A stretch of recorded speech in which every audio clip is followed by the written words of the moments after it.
dahil nag-crave ako ng sisig, magluluto ako ng super easy at simpleng sisig recipe. So, ayan, gagamit ako ng tokwa or tofu. So, kinat ko lang siya ng pahaba at pa-flat. Nilagyan ko lang siya ng konting patis para magkalasa siya konti. So, ayan. Tapos, nag-ready na ako ng oil. Ayan, piprituhin ko muna ang tofu. Ayan. So, mabilis lang naman maluto ang tofu, guys. Ayan. So, ayan, pag medyo mag-brown na siya, pwede natin baligtarin yung ating tofu. So, ayan na. At igamit din ako ng chicken breast. Ayan, para sa ating sisig. So, ito, napakat ko na yung chicken. So, lalagyan ko lang siya ng kaunting patis at pamintang durog. Tapos, marinate ko lang siya saglit while napiprito ako ng tofu. So, ayan. At luto ng ating tofu. Pwede natin siyang set aside. I-drain para ma-remove ang excess oil.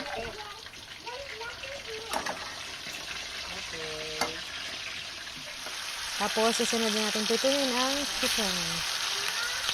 So, itong chicken breast, mabilis lang din siya maluto. Ayan, so nag-brown na siya.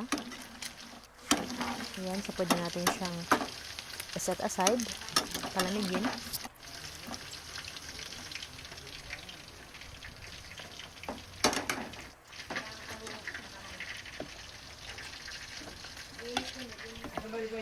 At dahil malamig na ang ating tofu, yan, pwede natin siyang hiwain. Yan, into small cubes. Yan. So, i-ready na natin ang ating tofu for the next na procedure natin. So, ayan. So, ito na, nahiwa na natin ang ating tofu.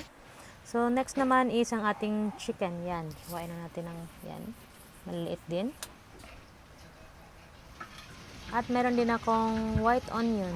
So, ito yung gamitin kong panggisa. Yan, so next na step natin. Ating pagluto ng sisig.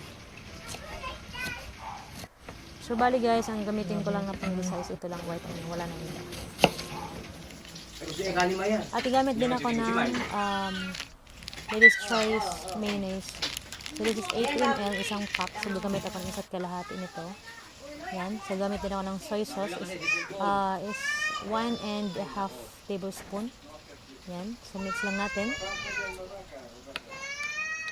So, ito for the sauce. So, mix lang natin. At yung third ingredient natin sa ating sauce is brown sugar para mag-balance yung lasa. So, yan. So, mix lang natin. Tapos, i-ready na natin ang ating bawal. So, using another pan, maglagay lang tayo ng kaunting oil. Tapos, gisahin na natin ang ating white onion. So, pag medyo nag-brown na siya, at maamoy mo na yung amoy ng yan, sibuyas. Ayan. So, lagyan na rin ang ating chicken. Yan. So, gisahin lang natin saglit ang ating chicken. Tapos, isunod natin gisahin ang ating fried tofu. So, sa procedure na to guys, sobrang bilis lang ito. Ayan. At, lagyan lang natin ng kaunting paminta. Ayan. Para talagang malasik siya. Ayan.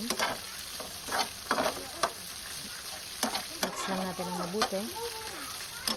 Tapos, isunod na natin ang ating sauce mixture. Ito yung mayonnaise, soy sauce, and brown sugar. Ayan, mix lang natin ng mabuti para well distributed ang ating sauce. Ayan.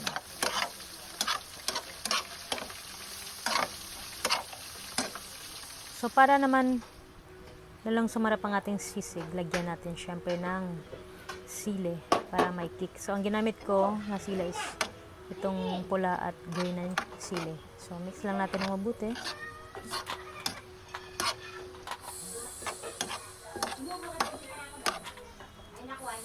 Yan na. At syempre, masarap ang sisig pag may itlog. Ayan. So, lagyan natin ng itlog. So, ang nilagay kong itlog, bali 2 itlog yan. Ayan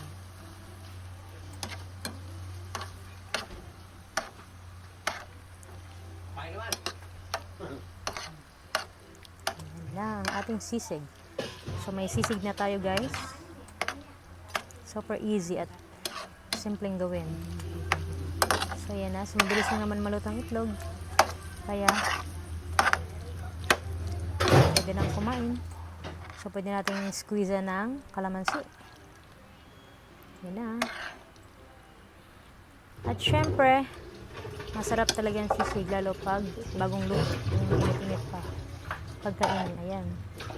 So, pagkaluto agad, guys, kain na tayo.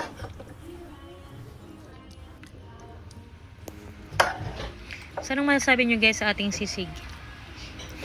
Nagmukha ba siyang sisig? Char. Siyempre, ang sisig ay lalong masarap pag may kapares na rice. Let's eat!